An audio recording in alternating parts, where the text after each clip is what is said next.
Right, hello guys, and welcome back to I have to complete this intro in less than 30 seconds because my armor charge is currently ticking down and I want to show you exactly what this build can do. So, without further ado, let's quickly get into it. I'm going to pop my grenade here, and I am just going to sit here.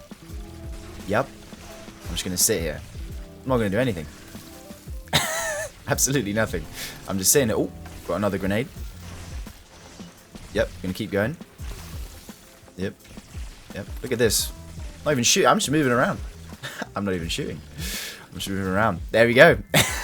So, today, I want to show you what this build is all about. And, to be honest, you've probably seen this build before. This is the classic Warlock Getaway Artist build. And why am I showing you this again? Well, because in update 9.1.5 that just came out yesterday, we have had a major change to how the Warlock buddy aspects work, as in Arc Soul, Child of the Old Gods, Bleak Watcher. Many things have changed with them. And today, I want to show you a build that fully capitalizes on all of those changes because let me tell you, these changes are insane. Warlocks are finally back after all of the complaints that they had at the beginning of Edge of Fate not feeling useful. Now, you guys certainly have some power in your arsenal once again. So yeah, this is literally just an AFK build or a sort of least amount of thinking build. So let's get into why this is the case. So basically, in the 9.1.5 update, the buddy aspects have been changed to take from the grenade stats and they count as grenades for stats and perks. So essentially, if you have an interaction that uses a grenade in the past, there is a pretty high chance that it's going to work with a buddy aspect now. So if my grenade made orbs of power with the firepower mod, my Arc Soul, because it's treated as a grenade now, is going to make orbs with firepower. Same way that it's going to have its damage increased with having increased investment in the grenade stats, which at 200 is a 65% increase, by the way. And it's also going to behave with certain aspects and fragments, more on that shortly. However, that is the real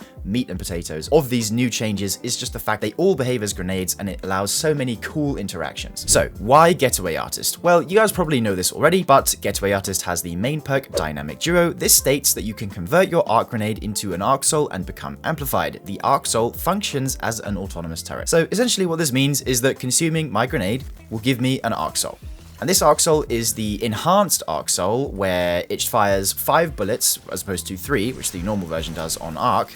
And it makes you amplified. And remember, being amplified gives you a 15% damage resistance and makes enemies less accurate when targeting you. And at the same time, as you can see, I made a stasis turret. And the reason that happens is because of Bleak Watcher. But you guys probably already knew that. This build was very popular at the beginning of the final shape, and I think it lost its popularity. I can't remember why, but, you know, it's back now. That's why we take Getaway Artist, because it is just a really easy way to get an Arc Soul going. And I must say, you do need an Arc Grenade for this to work. You can't use any other grenade. It has to be Arc, but you know, it doesn't actually matter because, you know, basically all the same. Anyway, let's move on to the subclass section of the build. Supers wise, this is kind of up to you. You can go Song of Flame, you can go Needlestorm. There's some cool stuff going on with Needlestorm this season with the pack tactics and threadling proliferation stuff makes it increase its damage. So that's kind of up to you. I've gone for Song of Flame, but you know, could just as easily swap it for Needlestorm. Phoenix Dive for the quick and easy access to heals. Could also go for Empowering Rift if you wanted to test the new changes with, you know, standing in it, giving you more grenade and melee energy and so on. But to me, Phoenix Dive is just old reliable. Then I have Arcane Needle, Storm Grenade because you need that to convert. Then we have Feed the Void and Bleak Watcher. Now, some of you might be saying, why not go Helion and Bleak Watcher? And that is a valid question. However, I wouldn't really recommend this because you lose Devour, which is okay, but you also, in losing Devour, lose the ability to get lots of grenade energy back per kill, which is not what you really want. In a build with buddies, you want to be spamming your buddy as much as possible. And because Bleak Watcher is a grenade, you're just not going to be getting it back as fast if you don't have Feed the Void. So, you know, if you were thinking about using Bleak Watcher and Helion, I wouldn't go with Getaway Artist. I would maybe go with a Spirit of Filaments class item instead, but definitely take Feed the Void. Bleak Watcher, however, is an optional aspect. If you didn't want Bleak Watcher, you could also go Helion. Feed the Void is non-negotiable, but it is basically your choice between these two. And in the gameplay you're seeing in this video, I do use both of them in different setups. And I'll actually have the footage labeled as to which one is which, because I wanted to get an impression of which one I preferred. I'm just going to tell you straight up, Bleak Watcher is better in my opinion. I didn't really feel the impact as much with Helion when I was testing it. It was still good. It was still very good. However, I did think that the Bleak Watcher took the crown in terms of which buddy aspect to pair with Feed the Void. And it also does change around the required stats that you need, because if you wanted to invest into Helion, as you can see here, my class stat is 32. And I have created a different build where my class stat is 77, which is the one that includes Helion. And I will have both of these links in the description, so don't worry about that. We'll have the dim links. But it does mean that you need to change what stats you invest into. And to be honest, even with 77 class, I didn't notice my Phoenix life coming back nearly as quickly as I thought it would, even with Facet of Hope as well. But first of all, I'm just going to focus on the Bleak Watcher setup because I believe this is the one that is better,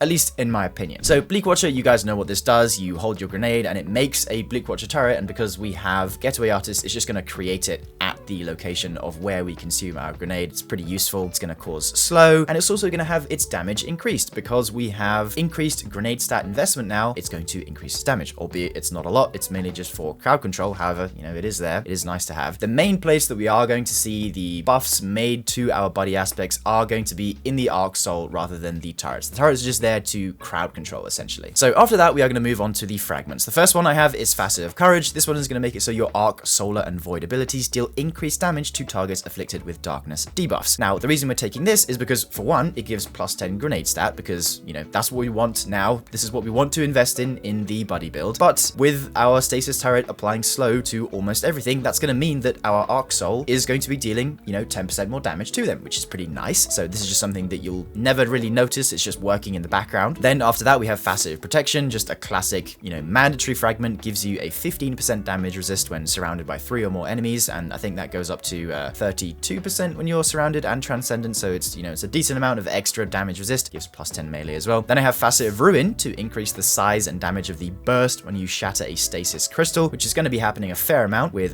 Bleak Watcher here, which is also a flex fragment, by the way. You could swap this for something else if you wanted. You could go balance. It isn't really mandatory. However, the creme de la creme, the best fragment that you guys need to be taking is Facet of Dominance. This one says that your Void grenades weaken targets and your Arc grenades jolt targets. Well, we don't have any Arc grenades, mind you. We're just converting them into Arc Souls and Stasis turrets. However, because Arc Soul is treated as a grenade now, it is able to jolt the target. Let me show you. So if I spawn in Carl here, with this fragment on, all I need to do is create an Arc Soul, shoot it at him, and he's jolted, which is amazing. It's insane. It's insane how an Arc Soul is able to apply jolts. You know, it lets it interact with so many areas of the sandbox now that it couldn't before, and it's just another avenue of extra passive damage that these buddies can apply. It's really nice. You see, I'm applying jolt and slow at the same time, and all I did was press one button. I'm not even shooting. The point is, this fragment is very strong, and it's also dual purpose, because this also affects the Warlock Transcendent Grenade. The Transcendent Grenade does in fact have a Void component,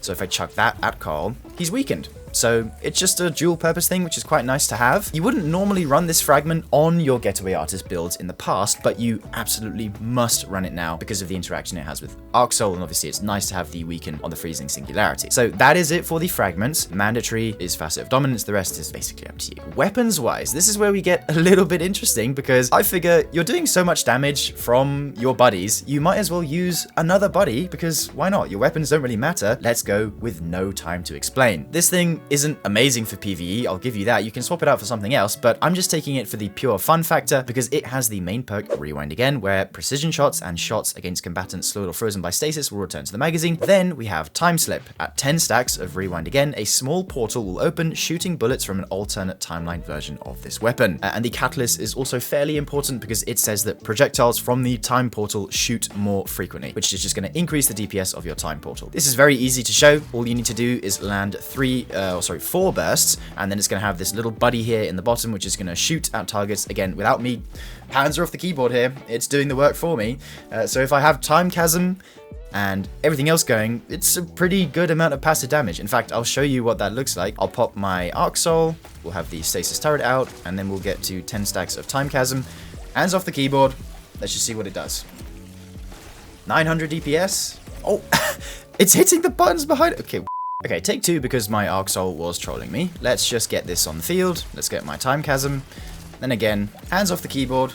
Let's let our buddies go to work. We're literally looking at like 850 DPS. This isn't even bad for just doing nothing, by the way. 11k total, 12k total. This is pretty good. And this, I don't have any armor charge now, by the way, so this is just at 160 grenades, so that would be even more if I had armor charge, which is what you saw in the intro of the video. However, sad news, the grenade stat does not buff the damage of the time slip portal. unfortunate. It is a bit of a bummer. I do want to do a video testing all of the changes for, that came with this update for the Warlock stuff, but you'll see that later in the week. So yes, use no time to explain, because as you have seen in the gameplay, it doesn't really matter what weapon you use, because your buddies are just helping you out so much with regards to ad clear. It just doesn't matter. Plus, no time to explain, why not? It's a fun gun. It's a reference to one of the best quotes in the franchise. I don't even have time to explain why I don't have time to explain. So give it a try. After that, I have a rocket sidearm. I've got lead from gold redirection here, then a sword, because don't need much else. Artifact wise, not too much matters. I have reciprocal draw to increase the damage of my sidearm, because, might as well take this. A refresh threads to make it so collecting a elemental pickup gives me a bit more ability energy. I have both of the threadling mods, so that if I was using Needle Storm, it would do more damage. Then I also have Shield Crush, which is basically the only mod you need. This one says that while you have Woven Mail, Frost Armor, or a Void Overshield, your melee recharges faster and deals increased damage. Not going to have any of those. However, the second portion, while you are amplified or radiant, your grenade recharges faster and deals increased damage. So that is just going to increase the damage of our Arc Soul even more, because we are going to be amplified 24/7. So just take this. It's free damage that you don't even have to think about. Right, stat distribution. It's very easy to explain. Just pour everything into grenade stat. Please,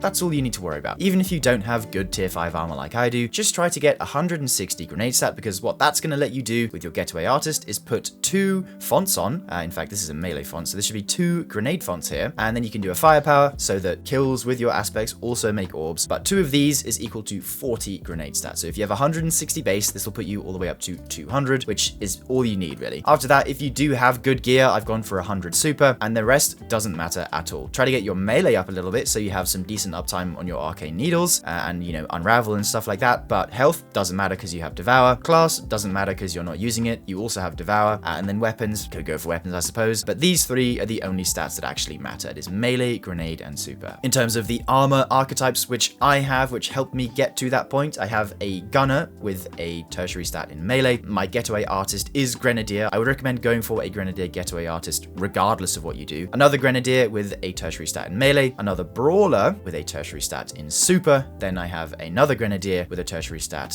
in weapons. Note those down if you want to, but there are all sorts of useful websites like D2 Armor Genius that you can use to plan out your pieces that you want to farm as well. But just remember, 160 grenade, nothing else matters. Armor set bonuses, again, doesn't really matter. This is a grenade focused build, and currently there aren't really many armor sets that are oriented around grenades that much. I just have the full 4-piece ion adapter, which is pretty good. I get a kill with my returned memory, and that's gonna make me have a 20% damage resistance versus splash damage, which is pretty good. Then a disorienting blast if I get punched with the 4-piece. So just to wrap things up with the armor mods, again, because we can treat our buddies as grenades now, we are just going to use a bunch of grenade-based mods. So I have 2 copies of Ashes to Assets on my helmet so that they generate tons of super energy when my Arc Soul and my turret get kills. Then we have Kinetic Siphon, so I make orbs with my kinetic weapon. Could be Kvostov, it could be No Time to Explain, up to you. 2 grenade fonts to get me all the way up to 200 grenade stat whenever I have armor charge. Firepower so that my buddies can make orbs. Resist mods like always. Stacks on stacks so that every orb I collect gives me 2 armor charges, which increases the length of them and increases the duration of my fonts as a result. Kinetic Surge to make my weapons deal more damage. Innovation, could also swap this for like a recuperation or something if you wanted a bit more health. Then we have Time Dilation, 1 class font to get a little bit more regen on my Phoenix Dive, because you never know when it might be useful. And then Special Finisher, but you could swap that for Powerful Attraction or whatever it might be. Seriously, the only thing you need to worry about with this build is just making sure you have the right aspects on, and that's about it. So that is it for the one build that I would recommend. However, like I said at the beginning, you could also go the Helion angle, and I know my friend Toidy, he really likes his Helion with his Getaway Artist, but we can disagree on that. I prefer the Bleak Watcher. He's the Warlock main, so I don't know if my opinion is less valid, but in my testing I just found this was slightly less effective.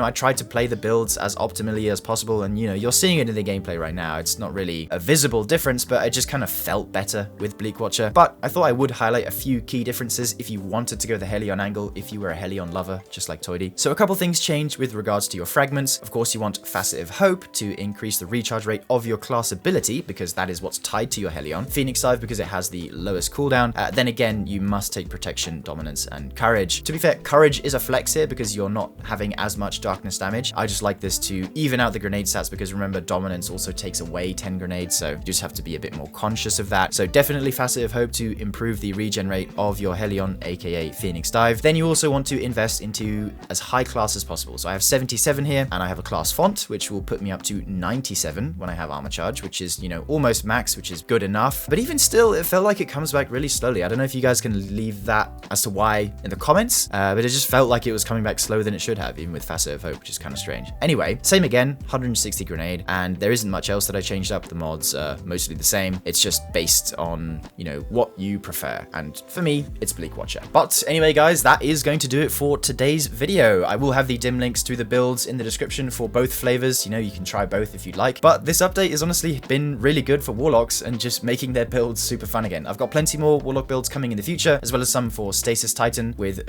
the Stasis Titan stuff. Guys, it's really cool. Anyway, I'm getting off track. I hope you did enjoy today's build. The fashion for it is here. This is the OG llama fashion. Leave a comment if you remember the old dancing outro. I hope you enjoyed, guys, and I will see you in the next one. Bye for now, dear viewers.